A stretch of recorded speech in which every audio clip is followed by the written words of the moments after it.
So, hello.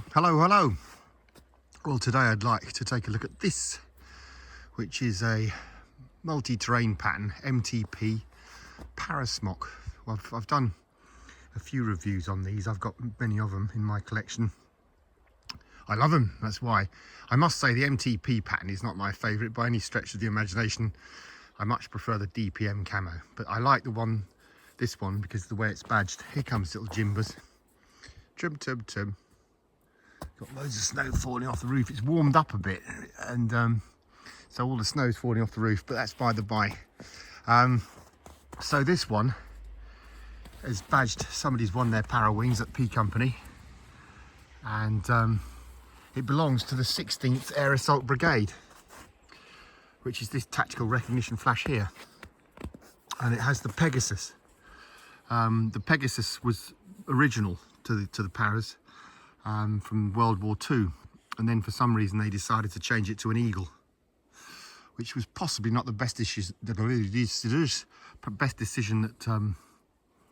the military has made in the UK. But so they've got it back to the Pegasus. Now, before I carry on, I seem to have the uncanny knack of pissing paras off by getting the details wrong to these jackets that are in my collection. Although I have actually truthfully leapt out of an aeroplane on numerous occasions on a parachute, I was or never have been part of the parachute regiment in the British Army. So please forgive me but early on if I do make any mistakes, because I'm just referring to internet and the rest of my collection, etc, etc. Okay, so today this is called the 16th Air Assault Brigade Combat Team, and they're based in Colchester Barracks in Essex, right? And they're basically focused on operating via parachute or helicopter and air landings. And they've served in, well, to my knowledge, certainly in Afghanistan and Iraq. And from, I think it was 2024, they now provide what's known as the Land Component Command of a Joint and Multi-Domain Sovereign GRF. Get that in your head. GRF stands for Global Response Force, so that's awesome. That's really cool. So Jimmy's sniffing out something there, isn't it? And it's actually the largest brigade in the British Army, with I think they've got over 6,200 personnel, which is awesome. So let's try and break them down. And this is where I'm going to go wrong, paras, guys and girls. If I go wrong, forgive me. I'm not trying to do it on purpose. So in the 16th Air Assault, now there are 3 airborne infantry battalions. There's 1 air assault infantry battalion. There's 1 light recce strike infantry battalion. There's 1 airborne close support artillery regiment. There's 1 close support air manoeuvre engineer regiment. There's 1 air assault logistics regiment, 1 air manoeuvre medical regiment, and 1 communication and information support squadron. Interestingly, this TRF belongs to the HQ Colchester, and I've seen another one with a black arrow on it, and that belongs to Pathfinders. And there is in the 16th Air Assault 1, I think there's a Pathfinder platoon as well. But if I've got that wrong, don't go tying the noose. But these jackets are fantastic. This one's a whopper.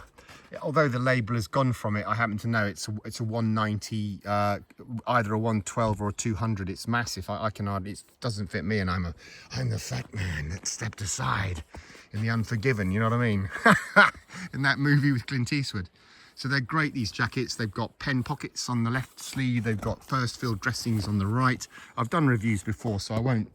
I'll storm through it. But there's woolly cuffs. Pop stud pockets, which are bellows on these MTPs, and well, they certainly were on the DPM as well. And there's an internal pocket on either side, which is nice and capacious. You can stick your pigeons in there as you're coming down off a parachute. You know, if you manage to snaffle a few birds, bird strike. There's 2 for your dinner. You know what I mean? And as I said before in videos, they're the only jacket in the British Army which has an external beaver tail, they call it. And what that's for is it goes under your junk.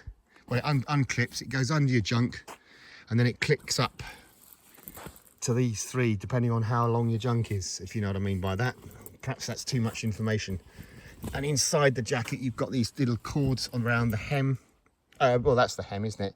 You've got cords around the hem and you've got cords at the waist. And I can see this one's been owned by a para, because I know that's how they tie them, to stop them flicking about when they're tied. That means that what the para has done here is she has adjusted this jacket up to the size they want around the hem for themselves, and that's that, it's done. Anyway, as I say, not a great fan of MTP, but I love the jackets. I think they're wonderful. I think they're absolutely awesome. And I can't really collect. I've stopped collecting now because I've just got so many. But I like this one very much. I found it recently in my attic where it's been. I get them out every now and then to air them, you know. It's got a metal zip. Another good sign it's a para smock is the fact that it's this metal zip that runs up with no storm flap on the middle, over the top. You can see that. It zips up and you can still see the zip, okay?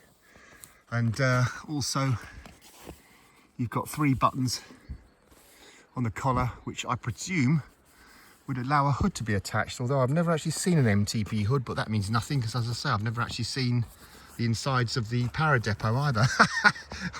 I don't know what goes on in there, never got that far. Just the cadet forces, you know what I mean, the combined cadet forces.